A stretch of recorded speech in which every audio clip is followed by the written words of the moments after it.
Harbaugh did interview with the Vikings. The Vikings did ask permission.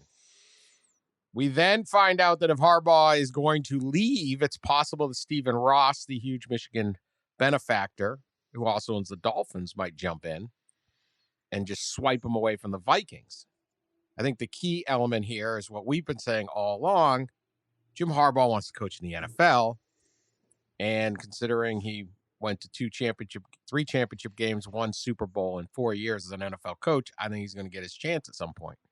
So is it this year or is it next or when is it? To me, Michigan, this isn't a contract play. I mean, Harbaugh's not saying a damn word. That's the amazing thing to me is, I mean, what we're all constantly accustomed to in this sport is I'm very happy where I am. I'm staying here, blah, blah, blah, blah, blah, up until the last second, and then you're out. He's just gone radio silent, which, from a recruiting standpoint, from a transfer standpoint, seems to me like a pretty clear indication that he does want to leave, because usually those guys are offering whatever assurances they feel like they need to keep a roster together and keep the fans from panicking. But Harbaugh has offered nothing in weeks. And so the assumption, until proven otherwise, is that, that he wants to go back to the NFL and is not that returning to Michigan is not his first option at this point.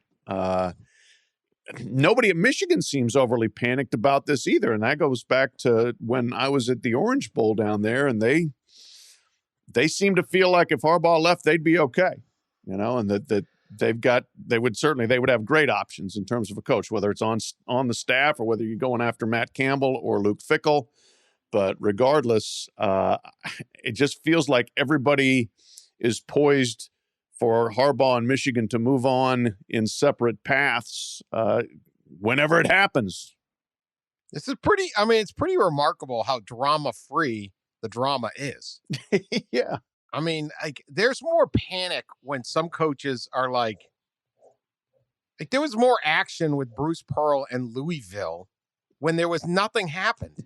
There was no president or AD to hire. Nothing happened except like one TV report said, and everyone kind of looked at it, and that was it. And there was like, everyone screaming like, Michigan's like, hey, we're all right.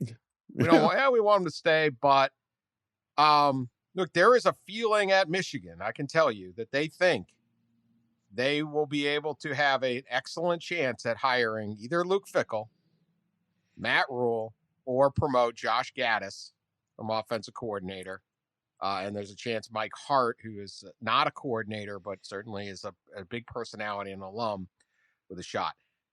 What would be your pecking order of those 3? Or can you see the argument? I mean, obviously, Gaddis has got to go last based on what he's done, but he brings continuity and a lot. This kind of the hot thing is promote the assistant, right? Right.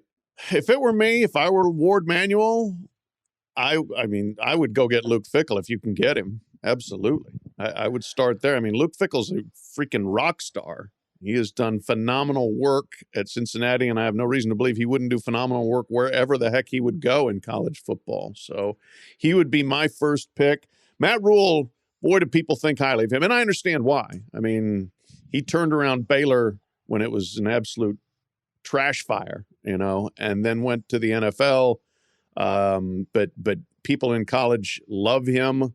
Rule obviously would be an attractive candidate as well. I do also think that Ward Manuel kind of might want to put his own stamp on things with Josh Gaddis, so that wouldn't necessarily shock me. But if it's me, I'm starting with Luke Fickell and moving on only when he says hard no.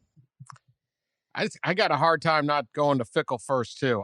Matt Rule is super impressive and did a great job at Baylor and Temple. It's always been a thought, well, maybe he's the Penn State coach someday. He's got all the Pennsylvania Jersey ties, stuff like that.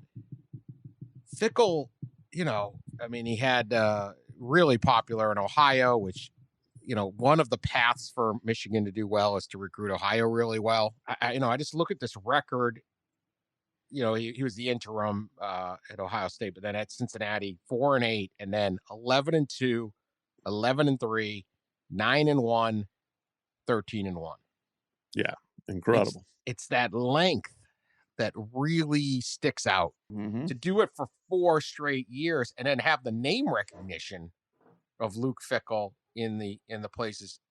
I just, if you can get Luke Fickell and he will take that job, I don't know how your candidate. I don't know. Maybe it upsets some things not taking Josh Gaddis, but it's really hard to say no to that track record to me. I agree completely.